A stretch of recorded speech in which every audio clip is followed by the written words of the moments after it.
नमस्कार बंधुगण, आसतु एक रोचक कहानी उपरे नजर पकाइबा। महाभारतर से रोचक कथा काहींकि विदुरंकु गिळिदेले सुदर्शन चक्र। भगवान श्रीहरि विष्णुंक अवतार मध्यरु कृष्णंक अवतार गोटिए मुख्य अवतार अटे, जहाकि त्रेतया युगर अवतार।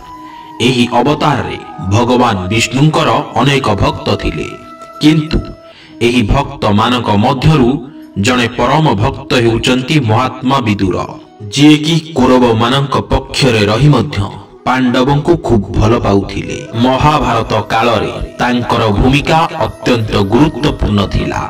निजर विचार शक्ति और बुद्धिमता कारणरु से हस्तिनापुरर प्रधानमंत्री भावे नियुक्ति होइथिले एवं उभय कौरव और पांडव मानकर दादा थिले।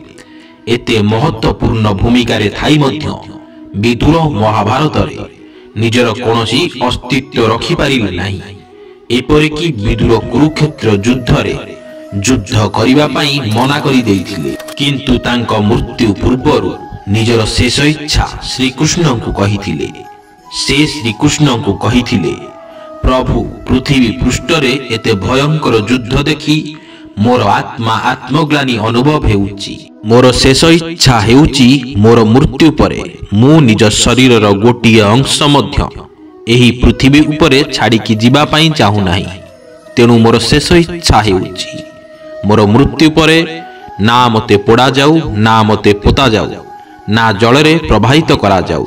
मोर मृत्यु परे आपण मते सुदर्शन चक्र रे परिवर्तन करि दियंतु। एहा सुनी श्रीकृष्ण तांको आश्वासना देई कहिथिले, मु निश्चित भावरे तुमर एही शेष इच्छा पूर्ण करिबी। महाभारत युद्ध समाप्त होगा परे जेतेबेले पंचु पांडव विदुर को साक्षात करिबा पई जंगल रे पहुंची जायंती, सेतेबेले विदुर युधिष्ठिर को देखिबा खेणी निजर प्राण त्याग करंती एवं युधिष्ठिरक शरीर रे तांको आत्मा सम्मिलित होई जानती। एही कथा जेतेबेले युधिष्ठिर श्रीकृष्ण को कहंती, श्रीकृष्ण कहिले, विदुर धर्मराजंकर अवतार थिले एवं तुमे स्वयं धर्मराज, सेथि पई से प्राण त्याग करी तुम मध्यरे सम्मानित होई गले। किंतु मु विदुरंकु देइथिबा कथा निश्चय पूर्ण करिबी।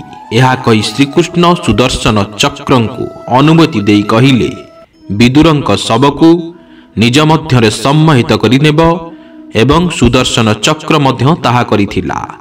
एहा परे युधिष्ठिर स्वर्ग रे पहुंचिबा परे विदुरंक आत्मा मध्य स्वर्ग रे पहुंची जाइथिला।